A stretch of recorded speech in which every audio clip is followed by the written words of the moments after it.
नमस्कार दोस्तों, मैं हूं ममता तिवारी और आप सभी का स्वागत करती हूं मेरे चैनल ममताज वे में। कैसे हैं आप सब? तो ये बताने के लिए कमेंट बॉक्स में जय माता दी हमेशा की तरह जरूर लिखिए। तो चलिए दोस्तों, आज हम इस वीडियो में जानेंगे कन्या पूजन। कन्या पूजन का शुभ मुहूर्त क्या है, कन्या पूजन के समय हमें किन किन बातों का ध्यान रखनी चाहिए, दक्षिणा में कन्याओं को क्या क्या देनी चाहिए, किस प्रकार से उन्हें विदा करनी चाहिए, किस प्रकार से आशीर्वाद लेनी चाहिए। बहुत सारी महत्वपूर्ण बातें आज हम इस वीडियो में जानेंगे। तो आप लोग बने रहिए मेरे साथ मेरे चैनल पर। अगर आपको मेरा वीडियो पसंद आता है तो प्लीज़ आप मेरे चैनल को सब्सक्राइब कर दीजिएगा, बेल आइकन को प्रेस कर दीजिएगा, जिससे कि मेरे वीडियो के नए नोटिफिकेशन आप सभी के पास सबसे पहले पहुंचे। तो चलिए शुरू करते हैं और सभी महत्वपूर्ण बातें कन्या पूजन से संबंधित जान लेते हैं।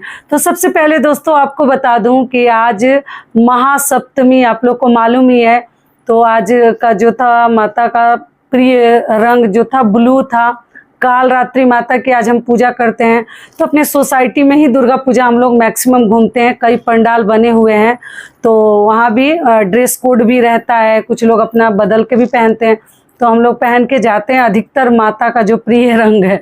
तो देखिए आज थोड़ा आने में लेट हो गया, बहुत सारे बच्चों का प्रोग्राम वगैरह भी हो रहा था और बहुत सारे लेडीज लोगों का भी वही सब देखने में समय लग गया। तो आके देखिए अभी कन्या पूजन के लिए वीडियो बना रही हूँ और शॉर्ट वीडियो वगैरह भी डाली हूँ जिस दिन जो कलर हम लोग पहनते हैं। तो इसीलिए थोड़ा सा देर हो गया दोस्तों। आप लोग सोचेंगे इतना रेडी होके क्यों बना रही हूँ। कुछ बहनें पूछी हैं कि दीदी इतना रेडी होके आप मिठाई खरीदने गए हैं, हम लोग तो शादी।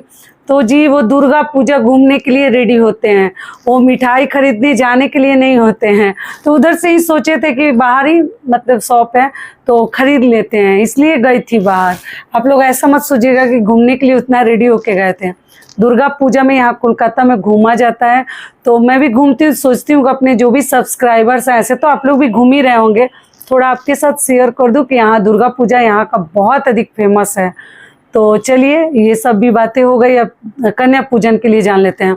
तो दोस्तों आपको बता दूं महाअष्टमी जो कि कल के दिन है 30 सितंबर को, कुछ लोग 29 को भी महाअष्टमी मनाए हैं, व्रत वगैरह रखे हैं। तो जी नहीं, 2 दिनों के, इस बार एक दिन नवरात्रि बढ़ गई है जो कि आपको मालूम ही है। तो 30 तारीख को 30 सितंबर को हमें महाअष्टमी का व्रत मनानी है। संपूर्ण नियम विधि सब कुछ यूट्यूब चैनल पे डाल चुकी हूँ, हर प्रकार के वीडियोज। आप लोगों ने जितने प्रश्न किए हैं सभी के उत्तर देख लीजिएगा। साथ में आपको बता दूं अष्टमी और नवमी दोनों दिन आप कन्या पूजन कर सकते हैं, लेकिन नवमी के दिन करके ही पूर्णाहुति करके आरती वगैरह करके हमें कन्या पूजन करके व्रत का समापन करनी चाहिए। ठीक है, कलश वगैरह हिलानी चाहिए। तो नवमी को करे तो अति उत्तम है, लेकिन कुछ लोग अष्टमी को भी कर सकते हैं। अष्टमी नामी है, बहुत अधिक महत्वपूर्ण है अष्टमी तिथि और नवमी तिथि। और आप लोगों ने पूछा है दीदी शुभ मुहूर्त, तो देखिए कलश विसर्जन का भी शुभ मुहूर्त इसमें मैं आपको बताऊंगी। पारण हमें कब करनी है, पारण का शुभ मुहूर्त क्या है और कलश विसर्जन का शुभ मुहूर्त क्या है। तो आपको बता दूं कि देखिए कन्या पूजन आप अगर कल के दिन कर रहे हैं तो भी, या नवमी को कर रहे हैं तो भी आप लोग पहले से ही कन्याओं को निमंत्रण दे दिया जाता है। 9 कन्या खिलाया जाता है, साथ में एक भैरव जी को हम खिलाते हैं। ठीक है, और आप लोग मतलब 10 साल से नीचे के 10 साल के आसपास की कन्या रहे, मतलब छोटी ही कन्या हमें खिलानी चाहिए। बड़ी लड़कियों को तो कन्या के रूप में नहीं खिलाते, बाकी आप देख लीजिएगा। उसके बाद से दोस्तों जब कन्याएं हमारे घर पे आती हैं, आपको शुभ मुहूर्त का बिल्कुल चिंता नहीं करनी है। कन्याएं मिलना बहुत ही मुश्किल है, मिलती नहीं है जल्दी, और किसी घर कुछ मतलब थोड़ा देर हो जाती है तो उनके यहाँ देर हो जाती है। अष्टमी तिथि अपने में ही महान तिथि है, पूरे दिन आप लोग कन्या पूजन कर सकते हैं। शाम को नहीं करते हैं आप लोग, मतलब दोपहर तक 12:30-1 बजे तक कर ले तो अति उत्तम है, क्योंकि कन्या पूजन करके हम भी कुछ खा सकते हैं। जो लोग मान लीजिए व्रत नहीं रखे हैं उनके लिए बता रही हूँ। अब बाकी जो व्रत रखे हैं तो अपना फलाहार वगैरह कर सकते हैं पाँव पूछकर, तो दोपहर से पहले कर लीजिए। मान लीजिए नहीं मिल रही है या देर हो रही है तो आप लोग शाम तक भी कन्या पूजन कर सकते हैं, क्योंकि महाअष्टमी नामी है दुर्गा अष्टमी, वो तिथि अपने में ही महान तिथि है। बिल्कुल चिंता मत कीजिएगा। नवमी के दिन भी शुभ मुहूर्त कुछ नहीं होता। शुभ मुहूर्त देखिए, जिनको अपना ब्रह्म मुहूर्त में जिनको करना है वो कर सकते हैं। आप पूरे दिन नवमी तिथि में भी कन्या पूजन कर सकते हैं, कोई दिक्कत नहीं है। आप लोग हवन पूजा बहुत सारे कार्य होते हैं उस दिन, नवमी के दिन। आप बहुत ही अधिक महान दिन है और बहुत अधिक शक्तिशाली जो बोलते हैं ना, महाअष्टमी के जो उपाय हैं और नवमी के आप लोग कर सकते हैं। खोइछा वगैरह सब के लिए वीडियो डाल चुके हूँ, तो आप लोग निश्चिंत रहिएगा और ज़्यादा शुभ मुहूर्त के चक्कर में पड़ के टेंशन और तनाव में मत आइएगा, ठीक है। चलिए अब आगे जान लेते हैं। कन्याएं जब घर पे आती हैं तो एक धोया हुआ साफ वस्त्र आप लोग चादर वगैरह बिछा दीजिएगा, जो भी आपके पास कोई कपड़ा है। नीचे पूरब पश्चिम देखकर लाइन से बैठा दीजिएगा और साथ में आप लोग भैरव जी को बैठा दीजिएगा। एक और चीज़ बता दूं, कुछ बहनें बोली है दीदी हमारे घर 9 से अधिक कन्याएं हो जाती है तो उनका क्या करें। तो देखिए 9 को एक लाइन में बैठाइएगा, साथ में भैरव जी को, एक लड़का को, और बाकी जो बच्चे हो जाते हैं उनको कैसे हम ऐसे भेजेंगे, तो उनको अलग से आप लोग भोजन खिला सकते, करा सकते हैं। ये हो गया। उसके बाद उनका पाँव धोते हैं। आप एक हैंकी से भी पोंछ सकते हैं, गीला करके एक छोटा सा टॉवल लेकर, और आप चाहे तो थाली में पानी लेकर धो भी सकते हैं। दोनों कार्य आप कर सकते हैं। और जो 2 दिन का व्रत रखे हैं वो भी कन्या पूजन कर सकते हैं, जो 9 दिनों का रखे हैं वो भी कर सकते हैं। और कन्याएं ना मिले सब कुछ बता चुकी हूँ इस वीडियो में, फिर बताऊंगी, वीडियो बड़ा हो जाएगा, आप लोग चैनल पे देख लीजिएगा। पैर धो लिए, धोने के बाद दोस्तों हम उनका जो पैर है महावर लगाते हैं, आलता लगाकर उसको कलर करते हैं, रंग देते हैं। रंगने के बाद उनके माथे पर तिलक लगाते हैं, या एक एक आप लोग जैसे रोली का तिलक आप लोग लगाते चलिएगा। कुछ लोग बिंदी भी, एक एक छोटी छोटी बिंदी भी लगा देते हैं। तो ये हो गया। उसके बाद उनको बिठाकर हम जैसे लोग आजकल स्टील का प्लेट वगैरह देते हैं ना, उसमें भी भोजन दे देते हैं। कुछ कन्याएं खाती हैं या कुछ लोग उनके घर भेज देते हैं, भोजन सजाकर दे देते हैं। तो अब देख लीजिएगा, बहुत सारे लोग हैं कि बर्तन नहीं धोना चाहते हैं तो पत्तल वगैरह में भी देते हैं। तो अब अगर पत्तल में देना चाहे तो पत्तल में, अगर स्टील के बर्तन में दे तो ज़्यादा बेहतर है।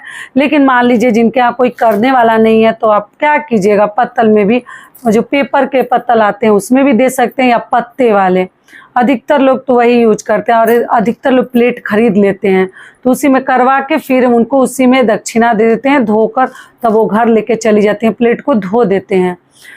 तो ये हो गया। तो आप देख लीजिएगा किस विधि से करवानी है। उसके बाद कन्याओं को हमें बहुत अधिक जैसे भोजन उनका ध्यान रखनी है। जो व्रती है ना, अगर कोई ऊपर से करके देने वाला है कार्य, भोजन वगैरह परोसने वाला है, तो जो व्रती है वहाँ बैठकर प्यार से खिलाती हैं, ठीक है, आदर सम्मान के साथ। अगर नहीं करने वाला है तो आप ही जब अकेले हैं तो आप लोग खिलाइएगा, और खिला पिलाकर उनके हाथों में थोड़ा थोड़ा अक्षत और पुष्प देकर, और आप लोग देखिएगा मैं कन्या पूजन करके भी वीडियो डाली हूँ। और यहाँ पर दोस्तों मैं, आप लोग पूछे दीदी आप करती हैं, तो देखिए मैं कन्या पूजन तो नहीं करती हूँ, फिर मैं मंदिर में ही दे देती हूँ, या मैक्सिमम मिठाई का पैकेट बनाकर दे देती हूँ। तो इस विधि से करती हूँ, आप लोग देख लीजिएगा, मैं बहुत सारे विधि आपको बताई हूँ। और उसके बाद से आपको क्या करनी है कि अगर जय माता दी का कुछ बांधने वाला रुमाल वगैरह लाए हैं, उनके सिर पे आप लोग बांध सकते हैं, और भोजन खिलाकर पिलाकर और हाथों में अक्षत और पुष्प दे दीजिएगा। जब वो खा लेती हैं, वहाँ से उड़ जाती हैं, एक जगह आप बैठ जाइएगा, अपने ऊपर उनका मतलब अक्षत और फूल से छिड़काव करवा के आशीर्वाद ले लीजिएगा। और जाने के समय दोस्तों उनको जितना आपका क्षमता है, आप लोग 11, 21, 51 जितना जो भी दक्षिणा देना चाहते हैं, कुछ न कुछ मुद्रा जरूर हाथ में दे दीजिएगा। कितना भी उपहार देते हैं तो क्या हुआ, आप लोग कुछ न कुछ, आप 5 रुपए भी दीजिए, लेकिन 2 रुपए भी दीजिए, लेकिन हाथों में दक्षिणा देकर ही विदा कीजिएगा, क्योंकि जो कमी रह जाती है ना उसकी भरपाई के लिए मुद्रा देना जरूरी है। और साथ में एक केला, सेव 2-2 भी दे सकते हैं, एक केला एक सेव, या केवल एक एक केला, कुछ न कुछ फल देकर हाथों में विदा कीजिए, या आप एक एक सेव भी दे सकते हैं। तो इस विधि से हम कन्या पूजन करते हैं और उन्हें खुशी से हम विदा करते हैं।